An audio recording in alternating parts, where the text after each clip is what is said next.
Monetary systems do not break by accident. This is the first and most important thing to understand before we go any further. When we look at history, at Rome, at Venice, at the British Empire, at the Bretton Woods system, we see not chaos, not random crises, not unpredictable catastrophes. We see a repeating scenario.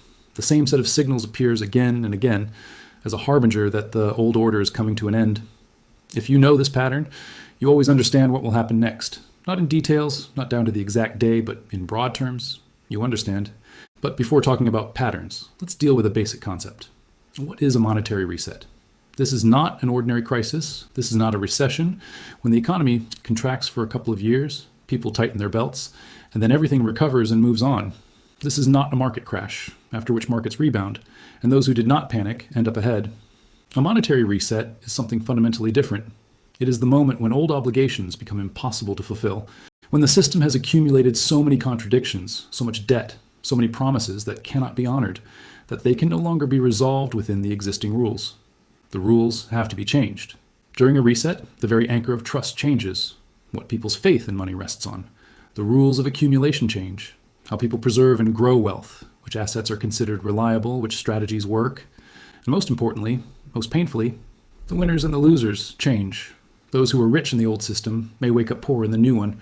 Their savings, their assets, their status, all of this can be devalued in a matter of months or even days. And those who understood what was happening, who saw the pattern and prepared, end up on the right side of history. The history of money is a history of changing anchors. Gold was replaced by silver, then again by gold, then by paper money. That was backed by gold, then by just paper money that is backed by nothing except trust in the state, except faith that tomorrow this piece of paper will be able to buy roughly the same as today. And every such transition, every change of anchor, was not smooth. Every time it was a reset, painful, often violent, always unfair to those who did not understand in time what was happening, who continued to believe in the old rules when they were no longer working. Now let's talk about the first pattern that appears before every reset. This is the growth of debt that outpaces the growth of the real economy. It sounds technical, it sounds like something from a macroeconomics textbook, but the essence is extremely simple. States begin to live at the expense of the future. They borrow not in order to invest in production, in infrastructure, in education, and then repay this debt from the profits of those investments. No, they borrow to maintain a current standard of living that they can no longer afford, to pay pensions that are not backed by real savings, to maintain an army and a bureaucracy that have grown beyond all measure, to fulfill promises made to voters that cannot be fulfilled honestly. In the late Roman Empire, it looks like this. Spending on the army and bureaucracy grew year after year, while the tax base was shrinking. People were leaving the land, trade was declining, provinces were becoming poor. The empire could not collect enough taxes to pay its obligations. What did the emperors do? They debased the coin. They added more and more copper and less silver to the silver denarii. The coin looked the same, the nominal value was the same, but the real value was falling. This was debt in another form. Hidden debt to everyone who held these coins and believed that they were worth the same as before. This was inflation, only ancient, metallic. In France, before the Revolution, the royal court spent money it did not have. Versailles, with its luxury, endless wars, the maintenance of a huge aristocracy that produced nothing, all of this was paid for with loans. The king borrowed from bankers, from other states, from his own subjects. By the time the Estates General were convened in 1789, servicing the debt, just paying interest, not even repaying the principal, consumed half of the state budget. Half. The system could not continue, and it did not continue. The revolution swept away the old order, and with it the old debts, the old money, and the old creditors. Look at the United States after 1971.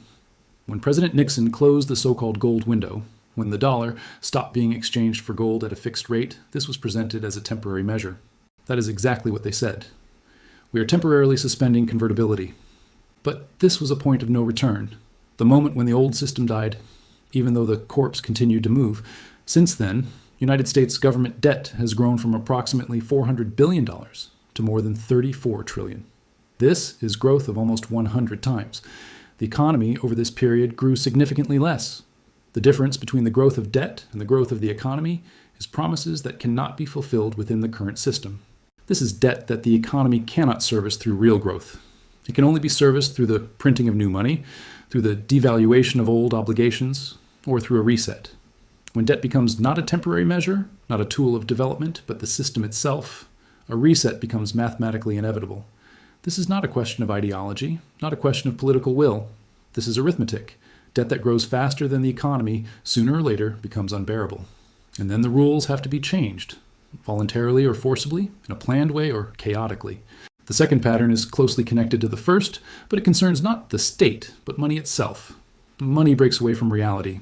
Financial assets begin to grow while the real economy does not, or grows significantly more slowly. Markets live on expectations, on speculation, on faith in endless growth, on faith that someone will come tomorrow and buy at a higher price.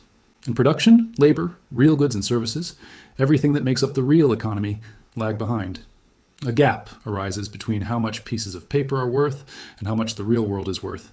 In France, at the end of the 18th century, these were assignats, paper money that the revolutionary government began printing to finance its expenses. At first, they were backed by confiscated church lands. Here is land, here's a piece of paper that gives a right to this land. It sounded reasonable. But then the land ran out, there was nothing left to confiscate, and the printing press kept working. The needs of the state grew, wars required money, and assignats were printed in ever greater quantities. Within a few years, they lost more than 99% of their value. People who believed in these pieces of paper, who kept their savings in them, lost everything, literally everything. Today we see this in another, more sophisticated form. Derivatives, financial instruments that are derivatives of other financial instruments, which in turn are derivatives of something else, options on futures on indices, which themselves consist of shares of companies that are valued based on expectations of future profits that may never materialize. The global derivatives market is estimated at hundreds of trillions of dollars. This is many times larger than the entire world economy, than total global GDP. This is not wealth in the usual sense. This is not factories, not land, not goods. These are bets on bets on bets. These are mathematical constructions that exist only because all market participants have agreed that they exist. We see companies that are valued at billions, at tens of billions of dollars, without having profits, sometimes without even having significant revenue, sometimes without even having a working product, only an idea, only a promise, only a story that can be sold to investors. We see assets whose price is determined not by what they produce, not by what income they generate, but exclusively by how much someone else is willing to pay for them tomorrow. This is a classic sign of detachment from reality. This is a sign that money has ceased to be a measure of value and has become something self-sufficient, something that lives by its own laws, detached from the physical world. And when this gap between financial reality and physical reality becomes too large, a correction occurs, sometimes a smooth one. Markets gradually decline, prices return to reasonable levels, everyone exhales and moves on. But more often, a catastrophic one, sharp, the kind that nobody expected, even though all the signs were right there. The third pattern is the moment when the state begins to actively change the rules of the game, not to improve the system, not to reform it for the better, but precisely to change the rules in order to buy time. This is a critical, very important signal, because it shows those who manage the system, those who are inside it at the helm, they already understand that the system does not work, but they cannot admit this publicly. Public admission would mean panic, capital flight, a collapse of trust. Therefore, they act quietly, gradually, step by step, changing the rules. What does this look like in practice?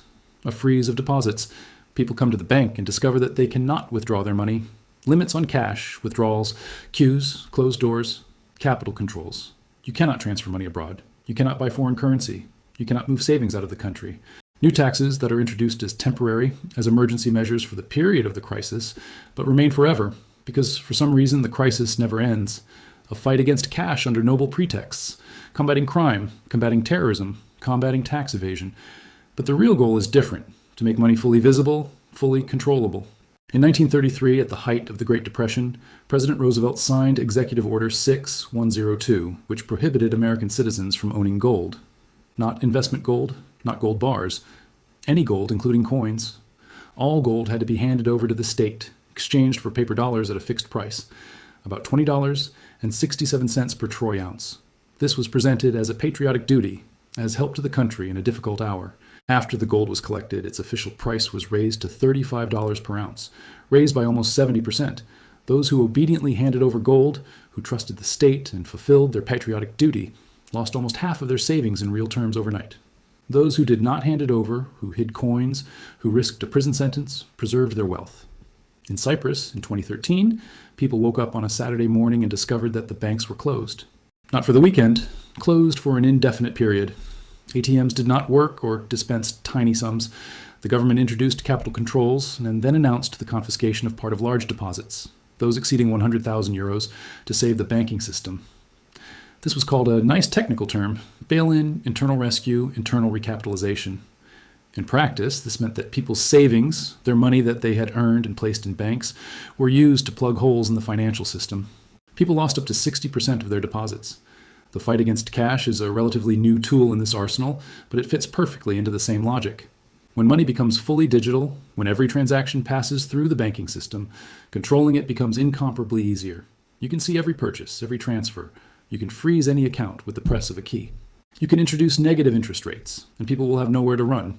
They will not be able to simply withdraw cash and put it under a mattress because there will be no cash. You can even program money, set expiration dates, restrict categories of purchases, make saving impossible. It is important to understand the main thing. The goal of all these measures is not to save the system. A system that has reached such measures can no longer be saved in its current form. The goal is to buy time. For what?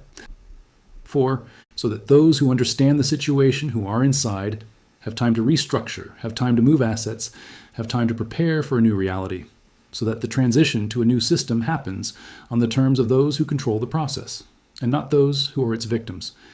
The fourth pattern is the language with which the authorities describe what is happening. This may seem like a trifle, a detail, but in fact, it is one of the most reliable indicators. Loss of trust is never called loss of trust. A crisis is never called a crisis until it becomes obvious to everyone. Reality is masked by words that sound neutral, technical, or even positive. A transitional period means that the old no longer works, and the new has not yet been created. But we do not want to scare you. We do not want you to panic. Temporary difficulties mean that the difficulties will be long, possibly permanent, but we hope that you will not notice, that you will endure and wait for better times.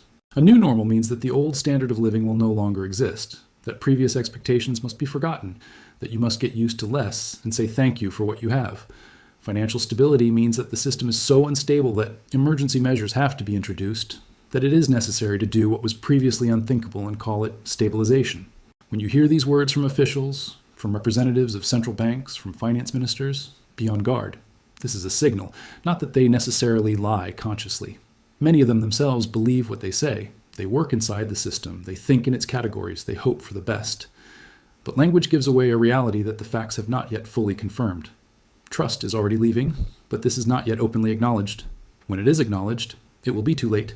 The fifth pattern is the appearance of a new anchor. This is the final stage, but preparation for it begins long before the old system officially dies. When the old system collapses, something new must appear in its place. Money cannot exist in a vacuum. It needs a point of support, a foundation for trust, a reason why people agree to accept these pieces of paper or these digits in exchange for real goods and real labor. Historically, a new anchor often became gold. After the chaos of revolutionary assignats, France returned to metal money. After the hyperinflation of the Weimar Republic, Germany introduced a new mark backed by real assets. People returned to what could be touched, what could not be printed, what was physically limited, what had preserved value for thousands of years. Gold is not ideal as money. It has many shortcomings. But it is understandable, it is tangible, and it has a history. Sometimes a new anchor became a new currency under the guarantees of a strong state or an international agreement.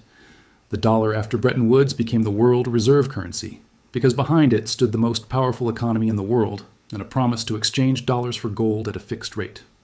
When this promise was broken in 1971, the dollar continued to work as an anchor, but already on pure trust, on inertia, on the absence of alternatives. Today, much is said about central bank digital currencies, CBDC. This is a potential new anchor, but of a special kind, fundamentally different from everything that existed before. Digital control gives the state unprecedented possibilities, full transparency of every transaction, the ability to freeze any account instantly, the ability to program money so that it can be used only in a certain way, only in certain places, only until a certain date. This is not just a new form of money. It is a new form of control that has never existed in history. It is important to understand. A new anchor is not necessarily better than the old one. It is not necessarily fairer, not necessarily more effective, not necessarily freer. It is simply necessary. A system cannot exist without a point of support. When the old point of support is destroyed, a new one will appear in any case. The only question is what it will be, who will control it, and on whose terms the transition will take place. Why do some people turn out to be ready for a reset while others are not? Why do elites, large fortunes, old money as a rule, emerge from crises richer than they entered them, while the middle class loses everything or almost everything? The reason is not a conspiracy and not secret knowledge available only to a chosen few. The reason is a different approach to money, a different mental model. Those who manage large fortunes, who are truly wealthy, not on paper, but in reality almost do not think about money as something permanent, as something that will always work in the same way. They think about money as a tool, one of many, not the most reliable one, subject to the risk of devaluation. That is why they diversify assets not simply between stocks and bonds within one country, but across jurisdictions, across asset classes, across systems. Part of the wealth is here, part there, part in something completely different. They hold real resources, land, real estate in different countries, productive capacity, raw materials, things that retain value under any monetary system. People need somewhere to live. They need something to eat. They need energy. They need materials. This does not change, no matter what kind of money is in circulation. They exit old obligations in advance before the crisis becomes obvious. When debt starts to look risky, they convert it into assets. When a currency starts to weaken, they move into other currencies or into commodities. They do not predict a crisis. They prepare for a change of rules. These are fundamentally different things. It is impossible to predict the exact moment of a crisis. The system can function longer than seems logical. It can drag on for years after all signs suggest it should have collapsed. But preparing for a change of rules is always possible at any moment, and those who prepare end up on the right side when the rules really do change. Now, the most important question: where are we now in this pattern? This is not an academic interest, not historical curiosity. This is a question about our future, about our savings, about our lives. Look at the first signal. Debt is growing faster than the economy. This is happening now almost everywhere in all major economies of the world. The government debt of the United States exceeds $34 trillion and is growing by $1 trillion every few months. The government debt of Japan exceeds 260% of gross domestic product. European countries are in a similar situation. Household debt in many countries is at historical highs. Mortgages, loans, credit cards. Corporate debt is bloated to the limit thanks to years of cheap money. And all of this continues to grow faster than the economy that is supposed to service this debt. The second signal: money has become detached from reality. Stock markets are setting historical highs, while real incomes of most people in developed countries have stagnated for decades if real inflation is taken into account. The value of financial assets is rising, while labor productivity, practically not. Real estate prices in major cities make buying housing impossible for young families without parental help or without enormous lifelong debt. The financial sector generates profits that correspond to no real economic activity, to no creation of real value. The third signal: the rules are actively changing right now, before our eyes. Zero and negative interest rates, which even 20 years ago seemed like an unthinkable experiment. This is a change of fundamental rules on which financial markets worked for centuries. Quantitative easing, when central banks print trillions of dollars, euros, yen, and buy bonds, stocks, everything. This is a change of rules on such a scale that economics textbooks have to be rewritten. Discussions about capital controls in developed countries, about central bank digital currencies, about new taxes on wealth, and unrealized capital gains. All of this is preparation for a change of rules, trial balloons, testing reactions. The fourth signal: listen to how officials speak. Unprecedented measures that were introduced as temporary have become permanent. Support programs that cannot be rolled back because the economy would collapse without these crutches. The new normal: this term has firmly entered the lexicon after 2020. A soft landing, that is, a crisis, but not very severe, we hope. All of these are markers that trust in the system is no longer what it used to be, that anxiety is hidden behind beautiful words. The fifth signal: the active search for a new anchor. Central banks around the world, especially in non-Western countries, are buying gold at record rates. China, Russia, India, Turkey, many others, all are increasing gold reserves. Why do they need gold if modern money is not tied to gold? Because they are preparing for a world in which the current anchor, the dollar, may stop working. At the same time, almost all major central banks are developing digital currencies. Alternative systems of international settlements not tied to the dollar are being discussed. All of this is a sign that the existing anchor is no longer perceived as eternal and unshakable. All five signals are present simultaneously. All five. This is a unique situation. In history, there have been resets, but they were local. In individual countries, in individual regions, Rome fell, but the rest of the world continued to live. France went through revolution and hyperinflation, but Britain remained stable. Weimar Germany collapsed, but the dollar was strong. There was always some rear area, some place to which one could retreat. Now these signals are present globally. All major economies are simultaneously in the same phase of the pattern. The dollar system, which was the rear area for the entire world, itself is showing all signs of overstrain. There is nowhere to run, only into real assets, only into what retains value, regardless of what kind of money is in circulation. And there is one more critical difference from the past: speed. Information today spreads instantly. Panic at one end of the world reaches the other end in seconds. Capital moves at the speed of a keystroke. A crisis that in the 19th century would have unfolded over years, that in the 20th century would have unfolded over months, today can unfold over weeks or even days. This means that when the reset begins, if it begins, there will be less time to react than ever in history. Those who did not prepare in advance will not have time to prepare afterward. What follows from all this? Money is a system of trust, nothing more and nothing less. A piece of paper with a President OS portrait or digits on a banking app screen are worth something only because everyone agrees that they are worth something. This is a collective illusion, but a working illusion, as long as people believe in it. When this belief collapses, the paper remains paper, and the digits remain digits. When trust is exhausted, when promises can no longer be fulfilled, the rules are changed. This is not a question of morality, not a question of justice, not a question of someone's malicious intent. This is mechanics. This is the physics of social systems. A system that does not work ceases to exist. A new system appears in its place with new rules, with new winners and new losers. The question is not whether a reset will happen. The history of the last thousands of years shows that resets happen regularly, every few generations, sometimes more often. This is not an anomaly. It is the norm. The question is different. What kind of reset will it be? Will it be a smooth, managed transition or a sharp, chaotic rupture? Will it be a relatively fair redistribution or an outright confiscation in favor of those who control the process? And most importantly, on which side of this transition will you find yourself? Among those who understood the pattern and prepared? Or among those who learned about the new rules when it was already too late to change anything? History does not repeat itself literally. The details are always different.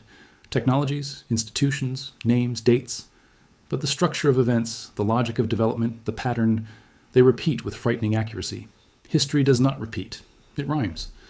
And if you listen, if you look at what is happening around you, you will hear it. The rhyme is already sounding.